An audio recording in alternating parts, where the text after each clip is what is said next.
Please remember, this is just a theory. If you think I'm right or wrong by the end of the video, feel free to comment down below. And if you like the video, please don't forget to like and subscribe. Thanks very much. The Abyss Order. It is an organization that we largely see operating against the Archons. We've fought them many times and they are often referred to as the Abyss by the community. But in actuality, this is false. The Abyss and the Abyss Order are not the same thing. And in this video, we'll explore the Abyss itself and a theory as to how powerful the Abyss might be. But before we go into anything crazy, we first have to know what is the Abyss. But do remember that this is just a theory.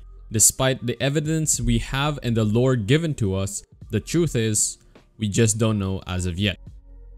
The Abyss is a mysterious force that we have yet to fully comprehend. So, in order to even attempt to understand the Abyss, we have to read the most important book in the game as of this video. It is the only book in the game that is ever given as a quest reward, and according to the Abyss Order, it is a book that contains a secret about the Abyss. And it is one of the books that does not even have its full volume out yet. That book is The Pale Princess and the Six Pygmies, which tells the story of the Night Mother, who is believed to be the ruler of the Abyss itself, and is the Abyss itself. It reads as follows. In the distant past, the Night Mother ruled over the faraway land of night. Here, no light touched the earth, nor did a single tree grow. And there was no life here but the horrendous denizens of the dark. The Night Mother was the source of all sins, and the land of night was the embodiment of her evilness. The cruel Night Mother, who had neither heart nor mouth, was always watching the land of night. And her punishments were always unexpected. The only thing she could not bear was the occasional ray of moonlight that made it through the clouds. The light that penetrated the walls of darkness always irritated her. The Moonlight Forest was the only place free from the rule of the Night Mother. Only there could the people bask in the bright moonlight and enjoy the grace it brought to the living. Everyone in the kingdom of the Moonlight Forest was born with fair skin, light-colored hair, and bright blue eyes.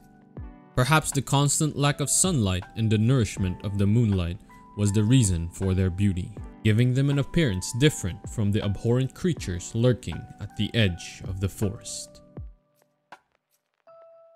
I believe the Night Mother is the Abyss itself, and is in itself an entity of sorts, and there are many theories on who she is. A few include her being the princess who sought the Genesis Pearl, our sibling, the Honkai, the Moon, and many more.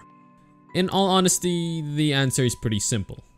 We don't know, and she hasn't even been formally introduced in the story as of yet, so everything we know is but speculation. For now, she is but the Night Mother, the Abyss itself. Going back to the book though, the Land of Night is the malignant realm of the Night Mother. She spawns this realm through her power as an embodiment of her evilness. This realm encompasses the entirety of Teyvat that is not touched by the light of the gods. This includes underground realms and the Dark Sea, and is where the Abyss Order resides. The Order lives in the deep places of the world, and the entrance to the Land of Night is one that is not easily found. But we actually have accounts of a few people that have done so. One is from Tartaglia, who fell into the Land of Night as a young boy, and there was trained to be a deadly fighter by a swordswoman who lived in the Land of Night.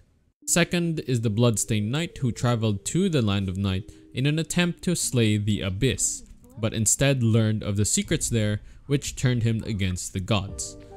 The Land of Night is also said to be the land that's beyond that of Teyvat, from beyond the borders of the 7 Archons. The land at which the light of the gods do not touch. The land of darkness that is consuming the world. But within these desolate lands, few civilizations were still able to live in them and somewhat prosper until they didn't. One such land is Khaenri'ah, which the book describes as the Moonlight Forest.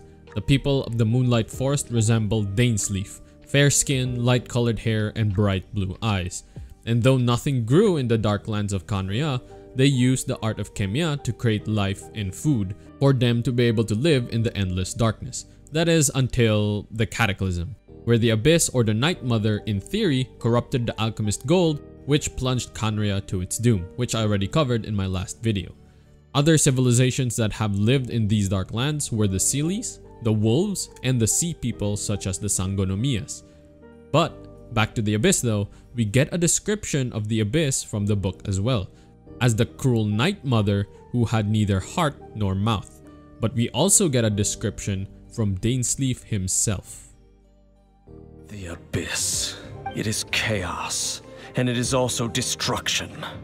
It is a morass of inconceivable madness that encroaches upon this world's very foundations. From Dainsleif's description, it seems that he thinks or has seen the Abyss as some sort of being that is pure destruction and carnage.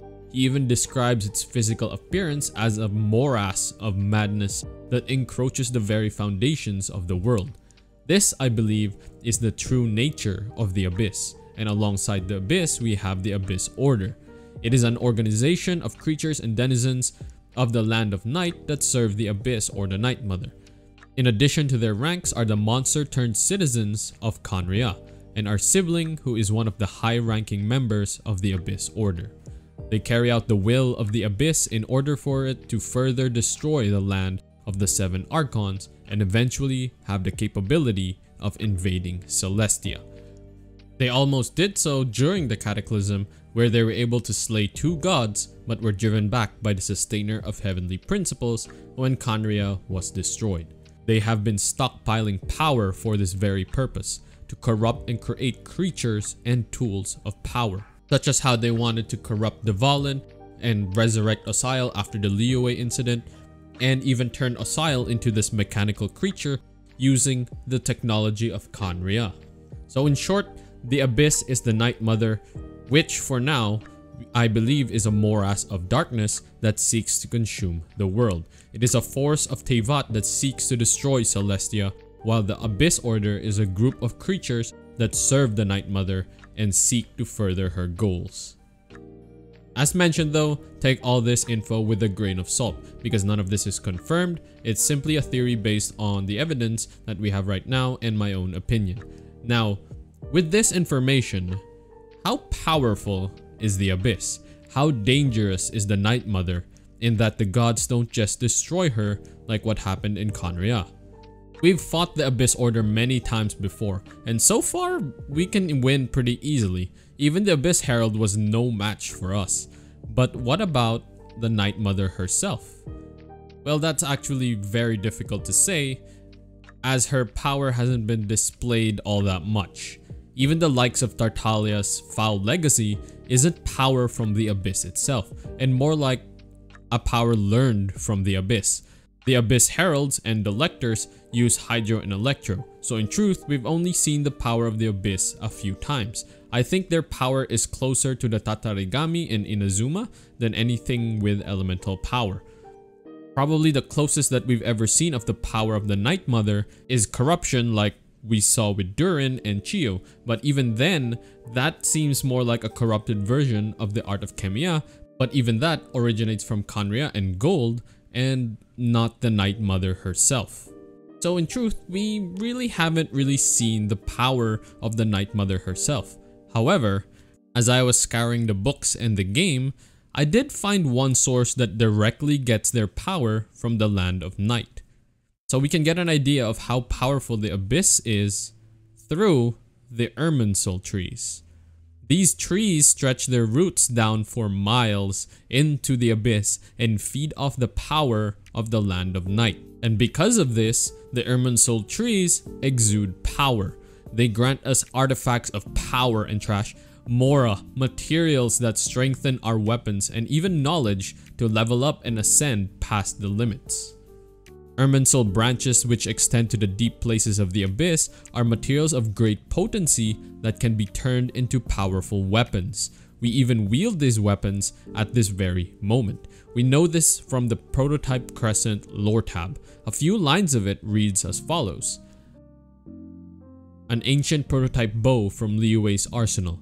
The batch number has faded and no records exist to confirm the date of production. More than 50-year-old Kodranya wood was ordained in gold silk and paired with the finest steel components to make this fine bow. Despite being made from Irminsul branches that had stretched deep down into the earth, the bowstring is exceptionally pliable, guaranteed to never snap. The House of Yun in Liyue promoted a set of legendary prototype weapons to break free of their constraints and bring a new age to the power of their forces. The master craftsman Han Wu personally assembled this longbow at the request of his good friend Yun Hui.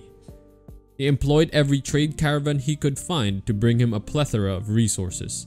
In the end, he chose to use Kodranya wood, fine steel, and Irminsul branches brought back from the abyss. The result is a beautifully superior bow, sturdy and easy to grip and cool to the touch. These weapons that have mere fragments of the Irminsul trees and the power of the abyss were able to create a nigh unbreakable bowstring and a weapon that strengthens the user. So much so that the creator believed it would bring a new age to their power.